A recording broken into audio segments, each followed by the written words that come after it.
สวัสดีค่ะคุณผู้ชมคะมาพบกันเช่นเคยในรายการเส้นทางนักขายนะคะวันนี้ยังคงมีเรื่องราวดีๆมากมายมาฝากคนที่อยู่ในวงการงานขายหรือแม้กระทั่งคนที่เริ่มสนใจอยากจะรู้ว่าก็ขายกันยังไงทำไมก็ถึงได้รวยกันจังเลยนะคะทุกอย่างมันอยู่ที่เทคนิคความรู้ความใส่ใจแล้วก็การติดตามข่าวสารด้วยนะคะช่วงแรกไปดูข่าวกันเลยนะคะกับข่าวนักขายค่ะ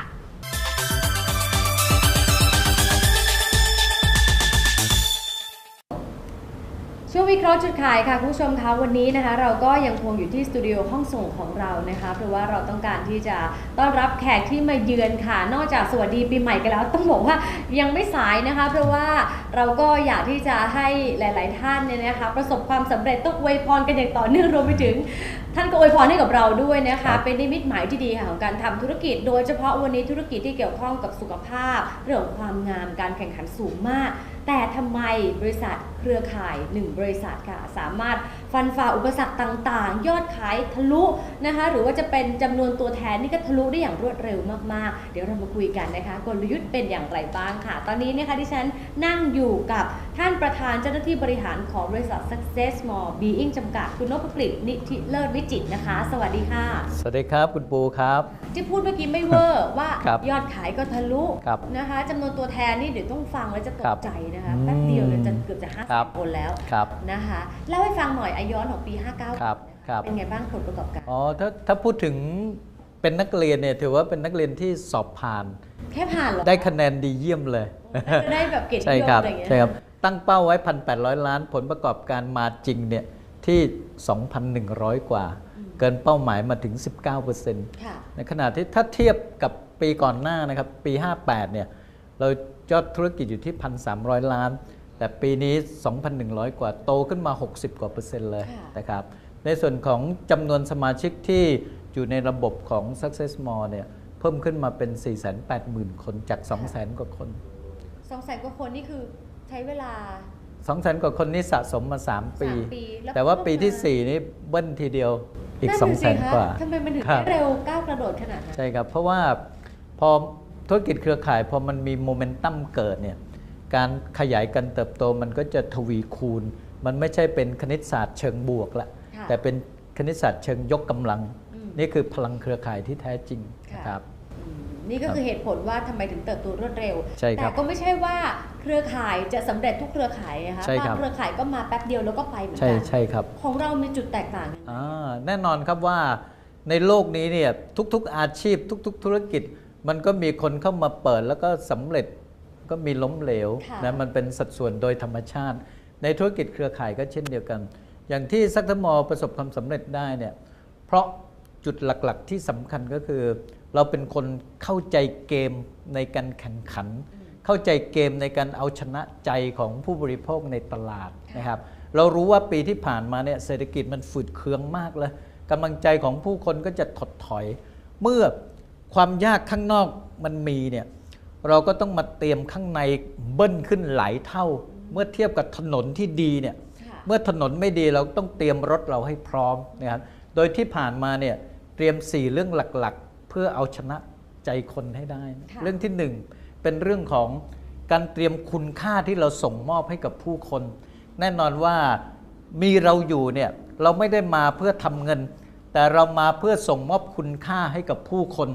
จนชนะใจคนแล้วคนก็จะให้มูลค่ากับเรานะเรื่องแรกที่เราเตรียมคือเรื่องของสินค้าที่จับต้องได้ในเบเนฟิตที่คนกินแล้วได้อะไรจากเราได้แบบคุ้มค่าแค่ไหนนี่เป็นสิ่งที่เราทำกันบ้านมาอย่างดีนะครับนอกจากนั้นเราก็มองว่าคุณค่านอกจากสินค้าแล้วเนี่ยเรายังมีเรื่องโอกาสในการเปลี่ยนแปลงชีวิตนะเข้ามาแล้วสามารถทำรายได้และเปลี่ยนชีวิตได้เยอะด้วยกับเรื่องของสังคมที่น่าอยู่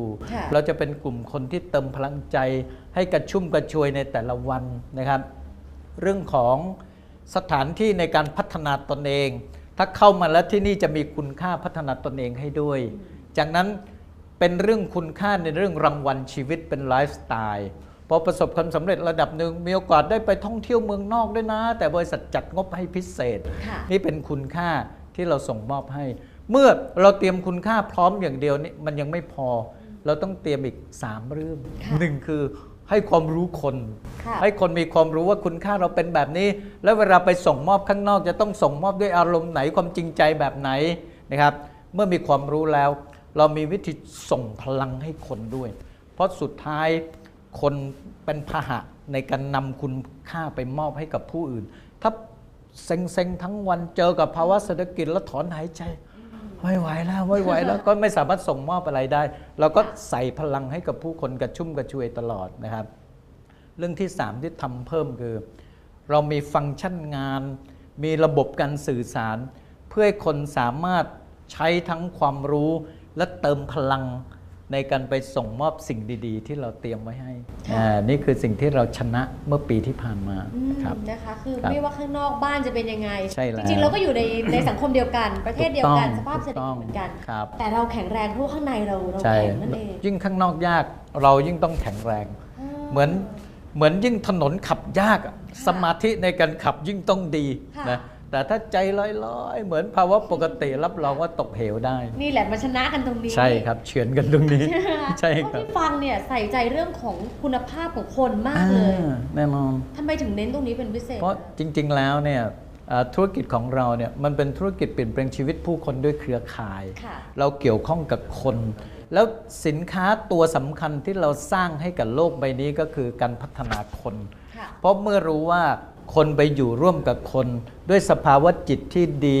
ด้วยความหวังที่ดี ด้วยทัศนคติที่ดีต่อกัน ด้วยการคิดบวกต่อกันเนี่ยมันก็จะส่งพลังบวกเข้าหากันจนกระทั่งคนอยู่ด้วยกันด้วยสายสัมพันธ์ที่ดีรู้สึกดีมีพลังในการอยู่ และมีความสุขในการอยู่ ค่ะ มันทำให้กลุ่มคนกลุ่มนี้จากเล็กๆ ขยายไปใหญ่โตใหญ่โต แล้วอยู่กันแบบมีพลังมีทีมยูนิตี้ที่ดีด้วย อืม นี่แหละเป็นสิ่งที่เราใส่ใจเรื่องผู้คน ค่ะ ครั เพ บ ราะฉะนั้นพอเริ่มต้นปีมาแบบนี้ ครับ เราก็พร้อมที่จะเดินหน้าแล้ว อ่าน นะคะ เป็นไงครับปีนี้จะส ปี นุกส นี้ นานแค่ไหน ครับ คะ ทุกๆ ปีเนี่ยซักเซนมอจะออกรบด้วยคอนเซปต์ที่ชัดเจนเลยว่าปีนี้จะลบด้วยคอนเซปต์ไหน ค่ะ อย่างปีที่ผ่านมาปี 59 ลบด้วยคอนเซปต์ว่า 2016 the next level of success ค่ะ ความสำเร็จอีกระดับ แต่พอปีนี้ 2017 เนี่ยเป็น from corporate spirit to your spirit ความหมายก็คือจากจิตวิญญาณขององค์กรสู่จิตวิญญาณของตัวคุณเราสู้กันด้วยระดับจิตวิญญาณแล้วนะ ค่ะ เพราะแต่เราเคยฟังแต่คำว่าจิตวิญญาณจิตวิญญาณแต่ไม่เข้าใจ ค่ะ ตอนนี้เราเข้าใจสิ่งนั้นถอดสมการออกมาแล้ว จิตวิญญาณมันคือ DNA ที่เป็นค่านิยมอยู่ข้างใน ค่ะ ค่านิยมเป็นแบบไหนก็จะส่งผลต่อพฤติกรรมที่แสดงออก ทีนี้เราก็จะตั้งธงจิตวิญญาณของ Success More เนี่ยเป็นคนแบบมีค่านิยม 5 ข้อ ค่ะ 1 เป็นคนมุ่งความสำเร็จ สมกับชื่อ Success More เลย ค่ะ ชีวิตต้องสำเร็จต้องสำเร็จ พอมันมีความมุ่งตรงนี้เนี่ย ค่ะ เติมด้วยค่านิยมสอดคล้องส่งเสริมพี่น้องกัน เรียกว่าค่านิยมการพัฒนาเรียนรู้อย่างต่อเนื่อง ค่ะ ถ้ามุ่งความสำเร็จแต่ไม่เรียนรู้อะไรเลย ค่ะ มันกลายเป็นขัดแย้งกัน อันนี้ค่านิยมที่ 2 ตามมาแบบส่งเสริมนะแล้วค่านิยมที่ 3 คือสามารถทำงานเป็นทีมร่วมกับคนอื่นได้ ค่ะ เพราะเราเกี่ยวข้องกับผู้คนจำนวนมากนะแล้วค่านิยมที่ 4 คือ เป็นคนมีหัวใจเป็นธรรมที่อยู่ร่วมกับผู้คนแล้วแฟร์ต่อกัน ค่ะ ทำให้คนมีความสุขทำให้คนดึงศักยภาพมาใช้เต็มที่ ค่ะ เพราะรู้สึกดีไม่รู้สึกถูกเอาเปรียบนะหัวใจเป็นธรรม แล้วก็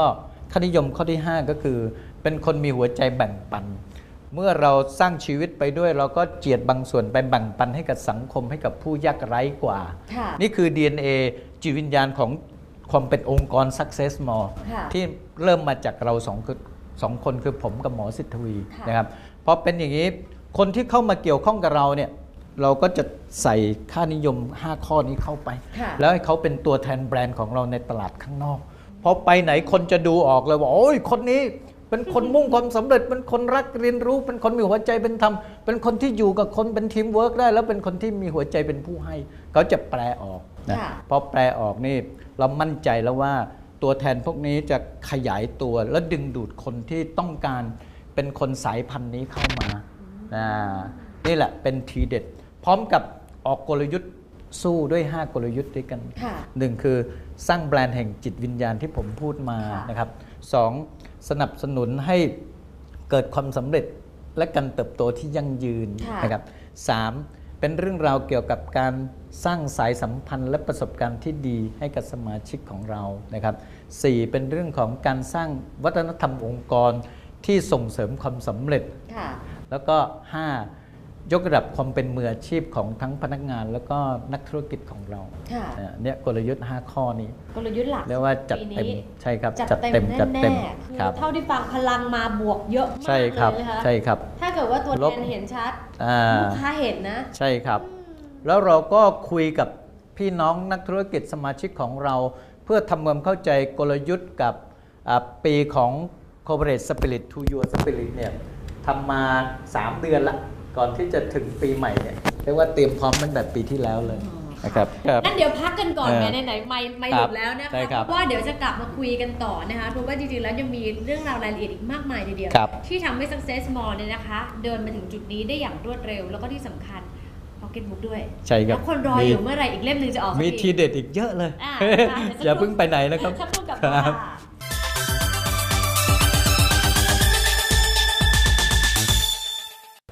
กลับมาคุยกันต่อเลยนะคะบริษัทที่จะประสบความสำเร็จประกอบไปด้วยหลายปัจจัยด้วยกันเมื่อสักครู่นี้นะคะเราคุยกับคุณนกไปแล้วนะคะว่าภาพรวมที่เน้นหลักๆเลยนะคะมันประกอบกันมีเหตุและมีผลชัดเจนแต่ปูเชื่อว่ามันไม่ใช่แค่นั้นค่ะเพราะว่าการที่จะประสบความสำเร็จกับธุรกิจแบบนี้นะคะขอแบบลักษณะแบบเข้าใจง่ายๆลักษณะของบริษัทที่จะสำเร็จมันต้องเป็นยังไงโอ้เยี่ยมเลยต้องมี4ลักษณะแบบเด่นชัดมากเลย1ก็คือเป็นบริษัทที่รู้จักตัวเองแล้วก็รู้จักตลาดด้วยเพราะเราจะไปบริการเอาชนะใจคนที่อยู่ในตลาดเนี่ยรู้จักทั้งตลาดแล้วก็รู้จักตัวเองว่าเราพร้อมขนาดไหนที่จะไปบริการด้วยสิ่งนั้นสิ่งนี้ถ้าใครเข้าใจตัวเองและรู้จักตลาดถือว่ามีแต้มต่อไปแล้ว 25% นะครับแล้วปัจจัยที่2เนี่ยต้องเป็นบริษัทที่สามารถกำหนดเป้าหมายวางกลยุทธ์วางแผนงานแล้วก็ออกแบบกิจกรรมในการขับเคลื่อนเนี่ยทั้งหมดสอดคล้องต้องกันคือมันส่งเสริมกันตั้งแต่ระดับกิจกรรมมาแผนงานมากลยุทธ์แล้วก็เป้าหมายนะไม่ใช่ว่าขึ้นต้นเป็นลำไม้ไผ่แตกใบอ่อนเป็นปล้องกัญชาอย่างนี้ก็ถือว่ามันผิดฝาผิดตัวต้องไม่หลงทางนะใช่มันต้องแบบมันทุกองคาพยพมันต้องสอดคล้องกันหมดเลยทุกคนผลักดันมาแล้วมันตอบโจทย์ในสิ่งที่บริษัทวางไว้แบบนี้จึงมีแต้มต่อไปถึง 50% แต่ยังไม่พอต้องมีอันที่3คือต้องเป็นบริษัทที่มีวัฒนธรรมของตัวตนที่ชัดเจนและเป็นตัวตนเชิงบวกด้วยนะอย่างเช่นสมมติว่าวัฒนธรรมถ้าบริษัทไม่มีวัฒนธรรมเลยต่างคนต่างอยู่คนนั้นเอาแบบนี้คนนี้เห็นแก่ตัวคนนี้เรียนรู้คนนี้ขี้เกียจคนนี้คุยเสียงดังคนนี้มีสมาธิสุดท้ายมันหาตัวตนไม่เจอหรือหาตัวตนเจอเชิงลบเช่นทุกคนเป็นคนเอาแต่ได้เห็นแก่ตัวมันล่าเงินเท่านั้นประกาศจะซื้อรถซุปเปอร์คาร์20 คันไปเลยถ้าเจอแต่คนแบบนี้เนี่ยบริษัทนั้นก็ไปรอดยากนี่วัฒนธรรมเชิงบวกมันหมายถึงว่าคนที่มีแก่นของกันอยู่ร่วมกันให้เข้ากับปรัชญาของเครือข่ายจริงๆปรัชญาเครือข่ายก็คือช่วยผู้อื่นให้ประสบความสำเร็จจำนวนมากพอแล้วคุณก็จะประสบความสำเร็จถ้าเรามีวัฒนธรรมแบบนี้เนี่ยทุกคนก็คิดถึงสนับสนุนให้คนอื่นประสบความสำเร็จมันก็จะมีตัวตนที่ชัดเจนเป็นความเหนียวแน่นที่เป็นประโยชน์ต่อการเติบโตและมีความเด่นชัดที่ใครมาก็สัมผัสได้ว่าเฮ้ยบริษัทนี้น่าอยู่เว้ยฉันอยากจะอยู่สังคมแบบนี้เพื่อให้เขามีโอกาสประสบความสำเร็จเนี่ยแล้วก็4คือต้องมีระบบพัฒนาคนที่มันใช้ได้ผลจริงไม่ใช่สอนในสิ่งที่ปฏิบัติไม่ได้ไม่ใช่ motivate คนให้ฟุ้งไปแต่เรื่องวัตถุอย่างเดียวมันต้องสอนในเรื่องของการอยู่ร่วมกับคนสอนในเรื่องของการพัฒนาภาวะผู้นำและสอนในเรื่องของการดูแลคนให้เขามีพลังมีความเข้าใจในการสร้างชีวิตในการช่วยเหลือคนอื่นนะให้สมกับคำที่ว่าชีวิตคนจะไม่เปลี่ยนถ้าคนไม่เปลี่ยนชีวิตคนจะไม่เปลี่ยนแปลงถ้าคนไม่เปลี่ยนแปลงซึ่งการที่จะเข้าใจเรื่องพัฒนาคนเนี่ยมันต้องใช้ศาสตร์เยอะมากเลยโดยเฉพาะจิตวิทยาในการมองทะลุทุกอนูเซลล์ของความเป็นมนุษย์หลายๆประเภท มนุษย์ในโลกนี้มันมีประเภทเยอะไปหมดมันจัดเป็นกลุ่มก้อ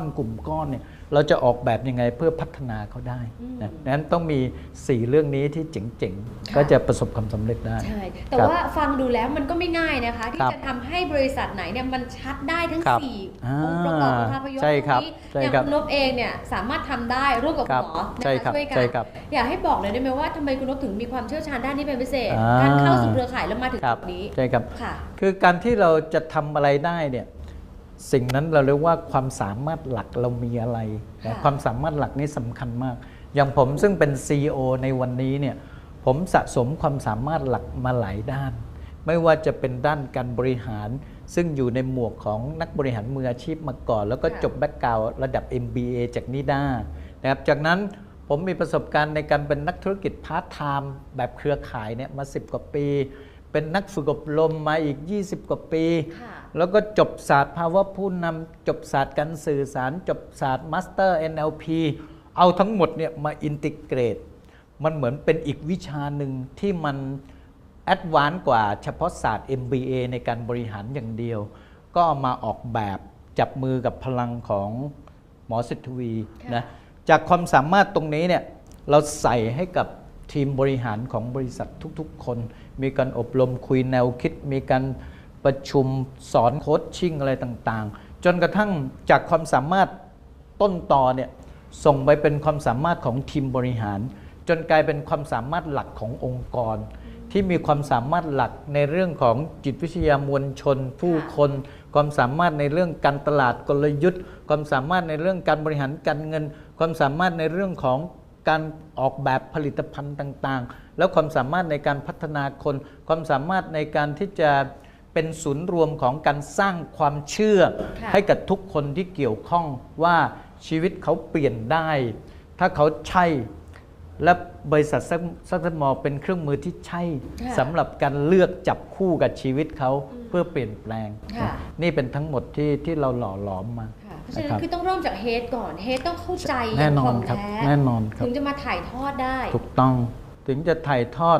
กำหนดกำกับให้เกิดการปฏิบัติจนเป็นชีวิตและจนเป็นชีวิตขององค์กรจากชื่อเฉยๆ Success More มันไม่มีชีวิตหรอกแต่เราต้องเติมชีวิตให้กับมันและชีวิตนี้แหละมันจะทำให้มันมีพลังในการทำให้คนที่เข้ามาเกี่ยวข้องมีพลังไปด้วยนะครับจริงๆแล้วการมานั่งจุดนี้ไม่ง่ายนะคะไม่ใช่ว่าใครก็มานั่งได้แล้วก็บอกว่าจะต้องทำอย่างนู้นอย่างนี้แต่ต้องสั่งสมประสบการณ์เยอะอย่างหนึ่งที่สามารถถ่ายทอดออกมาได้เข้าใจง่ายคือรูปแบบของหนังสือเป็นยังไงบ้างคะโอ้โหเล่มที่ผ่านมานี่ต้องบอกว่าเยอะมากนะคะมันเป็นแรงบันดาลใจ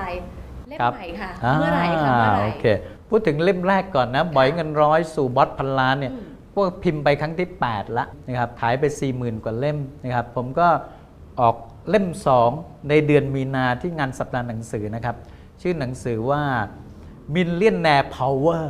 แปลเป็นไทยก็คือปลุกพลังความคิดเศรษฐีเล่มนี้ออกแบบเพื่อให้ทุกคน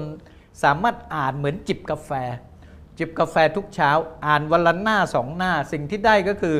ความกระชุ่มกระชวยพลังงานที่เพิ่มขึ้นจากเดิมเหมือนชาร์จแบตสมาร์ทโฟนมาเต็มที่เลยในขณะเดียวกันจะมีความเข้าใจชีวิตเพื่อเตรียมตัวสร้างชีวิตตามลำดับจากนี้ไปอีกปี2 ปีแล้วสามารถยกระดับชีวิตไปสู่ความเป็นเศรษฐีได้นี่คือจุดประสงค์ของหนังสือเล่มนี้นะครับรอมีนาใช่ครับมีนาสัปดาห์หนังสือใช่ครับแต่ให้นี่คุณต้องไปเซ็นลายเซ็นใช่ผมไปเซ็นแบบเต็มที่ทุกเล่มเลยจัดเต็มครับบางเล่มเซ็น2 หน้าด้วยอยากเจอตัวจริงก็ไปที่งานสัปดาห์หนังสือได้นะคะทีนี้ต้องฝากทิ้งท้ายนิดนึงนะคะบางคนฟังแล้วรู้สึกดีอ่ะรู้สึกว่าอยากจะมีพลังคิดเชิงบวกบ้างแต่มันยังเริ่มไม่ได้ยังเจอปัญหามันยังหลงทางอยู่ค่ะจะทำยังไงดีคะคือในการทำชีวิตเพื่อเคลื่อนไปข้างหน้าเนี่ยมันจะเริ่มต้นด้วยความคิดก่อนความคิดคือระบบ IQ ของเราแต่ระบบ IQ อย่างเดียวเนี่ยมันไม่สามารถทำให้ชีวิตเรายิ่งใหญ่ต้องผสมกับ EQ คือความรู้สึกอะไรต่างๆที่มันอยู่ในหัวใจนะจากหัวคิดว่าเฮ้ยชีวิตฉันเปลี่ยนได้ฉันเอาชนะได้ปัญหาเป็นเรื่องชั่วคราวเว้ยเดี๋ยวมันก็ผ่านแล้วใส่ความรู้สึกเชื่อมั่นว่าเปลี่ยนได้พออ่านหนังสือ Millionaire Power ปุ๊บ มันจะมีพลังพุ่งซ่านไปถึงแขนขา แล้วทำให้เกิดแอคชั่นได้ เพราะคนจะแอคชั่นเริ่มจากความคิดความรู้ที่อยู่ในหัวแล้วส่งมาที่หัวใจความรู้สึก แล้วความรู้สึกมีพลังพอส่งไปถึงแขนขาจึงเกิดการแอคชั่นนะจึงอยากให้กำลังใจทุกคนนะครับว่าผมเป็นบ่อยที่ยากจนสุดๆมาก่อนแต่ว่าต่อสู้ชีวิต10กว่าปีไม่ยอมจำนนเลยแต่วันนี้สามารถเป็นบอสพันล้านแล้วผมเข้าใจดีว่าคนส่วนใหญ่ในโลกใบนี้ต่อสู้กับการสร้างเรื่องปัญหาเอาชนะปัญหาทางเศรษฐกิจส่วนใหญ่มีรายได้ไม่พอรายจ่ายพอขั้นต่อไปที่เราจะสู้ก็คือรายได้รายจ่ายพอดีกันก็ยังไม่มั่นคงอัพไปอีกขั้นหนึ่งคือรายได้มีเหลือเฉพาะจ่ายค่าฉุกเฉินเท่านั้นไม่มีเก็บเพื่อความมั่นคงก็ไม่สบายใจอัพขึ้นไปจนกระทั่งมีเงินเก็บแบบปลอดภัยและมีเงินลงทุนบางส่วนด้วยทั้งหมด5ขั้นนี้เนี่ยทุกท่านที่เข้าใจชีวิตก็สามารถเดินตามลำดับแล้วบรรลุถึงเป้าหมายนี้ได้นะครับเป็นกำลังใจให้ทุกคนนะครับผมเป็นตัวแทนของคนยากไร้มาก่อนวันนี้มีชีวิตที่ดีได้เพราะการยืนหยัดทุกท่านก็สามารถเดินทางมาถึงจุดที่ผมมาถึงได้เช่นเดียวกันนะครับเริ่มจากคิดและส่งไปที่ใจใช่ครับต้องมาที่ใจจำตรงนี้แล้วมันลงไปที่แขนใช่เพราะว่าใจคือแหล่งกำเนิดความรู้สึกมันเป็นตัวให้พลังงานหรือให้ความห่อเหี่ยวเช่นเราคิดโอ๊ยทำไมแย่จังเลยมันคิดอยู่อย่างนั้นห่อเหี่ยวกูไม่ทำอะไรละกูรอละแต่ถ้าเฮ้ยคนนั้นทำได้ฉันก็ทำได้ด้วยวะแค่ทำท่านี้เนี่ยพลังก็จะมาออกมาแล้วมันแผ่ซ่านไปที่แขนขาทำให้คนแอคชั่นได้ครับเพราะฉะนั้นเนี่ยอ่านหนังสือเยอะๆดูใช่ครับเลยที่เป็นแรงบันดาลใจเยอะใช่ครับไม่ได้คิดอย่างเดียวแต่ไม่รู้สึกมันก็ไม่ได้นะใช่ครับหรือหาโอกาสเข้ามาสัมมนา NLP ที่ซักเซนมอจัดราคาประหยัดมาก250เหรียญทั้งวัน9โมงเช้าถึง6โมงเย็นจบแล้วจะไปทำอะไรก็ได้ไม่ผูกมัดกับการทำซักเซนมอกี่บาทนะคะ250 บาทไม่ได้ฟังผิดใช่ไหมใช่ครับไม่ฟังถ้าไปเรียนสิงคโปร์ 3-4 หมื่นบาท250 บาทแต่ที่นี่250เพราะมันเป็นโครงการช่วยเหลือสังคมช่วยเหลือคนไทยและช่วยเหลือคน AEC ของเรานะครับค่ะโอเคค่ะวันนี้คิดว่าได้ประโยชน์ไปเยอะเลยขอบคุณคุณนพมากๆจะคอยติดตามเป็นกำลังใจให้ในการทำงานต่อไปเรื่อยๆเลยนะคะครับขอบคุณครับคุณปูครับสวัสดีครับค่ะวันนี้หมดเวลาของรายการเส้นทางนักขายแล้วนะคะสัปดาห์หน้าเรากลับมาเจอกันใหม่เวลาเดิมนะคะลาไปก่อนสวัสดีค่ะ